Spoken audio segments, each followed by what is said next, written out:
नमस्कार मित्रांनो, स्वागत आहे तुमचं माझ्या मिनी ब्लॉगमध्ये. आजची सुरुवात अशी झाली, की सकाळ-सकाळी पहाटे किती मस्त असं छानसं धुके पडलेले होते सगळीकडे. मग म्हणलं काहीतरी नवीन ट्राय करावं. मग मी आज बनवायला घेतले कोबीच्या वड्या. सर्वात आधी मी कोबी चॉपरमध्ये बारीक करून घेतली. इथे मी 1 वाटी तांदळाचं पीठ घेतलं होतं. हिरवी मिरची, लसूण आणि अद्रकचा ठेचा करून घेतला होता आणि लाल तिखट, हळद आणि 2 वाटी मी गहूचं पीठ घेतलं होतं आणि ते ओवा पण टाकलेला होता आणि धने पावडर टाकायची विसरले होते म्हणून ते मागून टाकलं मी. धने पावडर टाकली इथे आणि मग 1 वाटी बेसन टाकलं. इथे तीळ टाकली आणि हे सगळं मिक्स करून घेतलं. हे मिक्स करून झाल्यावर चांगलं मस्त पाणी टाकून मस्त मळून घ्या. त्याचे चांगले असे गोळे करून घ्या. अचानक नक्षची तब्येत खराब झाल्यामुळे आम्हाला हॉस्पिटलला जावं लागलं. रेसिपी इथेच अर्धवट राहिली होती. नक्षला सर्दी आणि खोकला होता. ते नॉर्मल होतं. पण अचानक त्याला ताप आल्यामुळे आम्हाला लवकरात लवकर हॉस्पिटलला जावं लागलं. मग इथे बघा एवढा ताप आला असून सुद्धा बघा त्याची मस्करी कशी चालू आहे.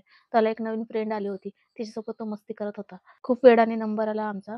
कारण का हॉस्पिटलमध्ये भरपूर प्रमाणात गर्दी होती. मग घरी आल्यावर मग मी ते पीठ वाफवून घेतलं. जसं अळूवडीची आपण वाफवून घेतो पीठ तसंच हे वाफवून घ्यायचंय. मग वाफवून झाल्यानंतर मस्त असं तळून घेतल्या. मस्त अशी क्रिस्पी खूप छान वड्या झालेल्या होत्या.